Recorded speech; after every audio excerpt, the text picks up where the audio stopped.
It was 2017 and I had just had another major argument with my girlfriend. I was coming off the back of 2 years of my life that I absolutely loved. So many memories, bunch of friends, parties, dancing events, music. But 2017 came along and things slowed down again. It was winter and cold and I thought the cold was shit at the time, you know. Trouble with my girlfriend, like I said. And my favourite thing to do at the start of 2017 was look backwards. Oh, I miss summer 16 so much. Do you remember 2015 when that stuff with that girl happened and your friends and those memories? Most days I would listen to the music I liked in the last 2 years. I'd get so nostalgic, remembering when I was not having girlfriend trouble and felt happier. Most evenings I'd rewatch old YouTube videos, listen and watch stuff I made last year. I'd scroll through the photo library and constantly looked back. A lot of time was taken up just wishing I could travel in time back to 2016 and relive what felt like the best year of my life. And I'm not gonna lie, mate, looking back at old videos now, which I rarely do to be honest, 2017 is a complete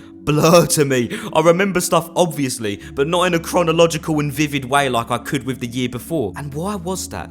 Well, you could say it was all the fucking girlfriend trouble, but the same thing happened in 2018, and I was single, and 2019. And this was all because of the terrible effects of indulging in nostalgia that I wish I could just fucking tell younger me to stop doing. When things got rough, like leaving senior school and feeling really alone as I moved house and meeting new people, or I was breaking up with my girlfriend, I resorted to doing 3 things to cope, alright? Have a wank, watch YouTube, and go on my Snapchat memories, play old music, and try and relive the times in my life that I actually enjoyed. Put it this way, mate. I'm gonna get all mathematical on you, right? If I spent just 1 hour every evening of 2017 listening to nostalgic music, watching nostalgic videos, Snapchat memories, all that shit, that would end up being 365 hours of 2017 that was dedicated to not moving forwards, but literally going backwards and wishing to regress, putting myself in the boots of younger me. There's 8,670 hours in a year, which means I would have spent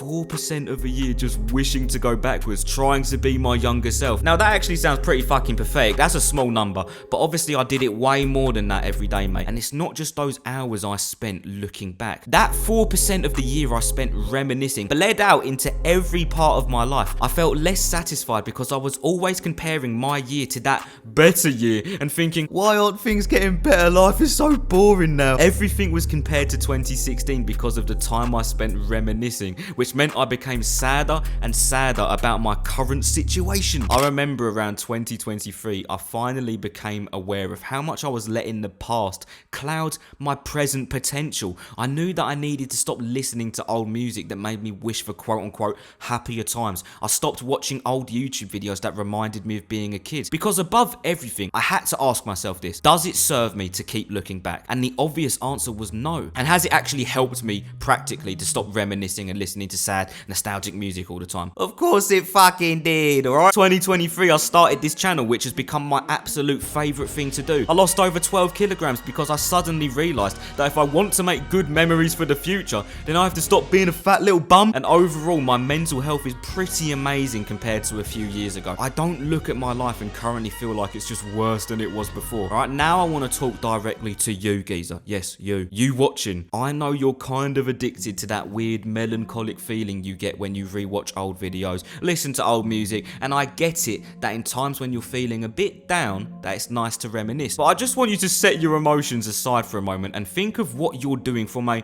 practical perspective. I know you want to make something of yourself, and you wouldn't be on my channel or videos like this about improving yourself if you didn't know you have the ability to be successful. You want to make the future a better life where you have a girlfriend, a better body, better mental health, and you still want to spend 4% of your entire year doing something that literally regresses you, makes you feel worse, and makes you want to not make progress in your life. What's the main thing nostalgia does? It makes us emotional. And what do we need in order to better our lives? I'll only speak for me on this actually. I need more stability in my emotions to make sure I'm doing the right things. Maybe you're different to me and nostalgia motivates you to work harder in your day. I don't know. But for me, getting nostalgic and reminiscing is okay every once in a while, but I know I used to do it to escape from my current responsibilities. The fact I knew I wasn't where I wanted to be. The fact I was overweight and not making money. This needed to change and it was bloody scary, so I kept looking back. I don't want you to do the same same thing, fella, alright? Just ask yourself honestly, do you reminisce in a healthy way? Or do you reminisce just to escape from making new memories because you're scared of who you have to become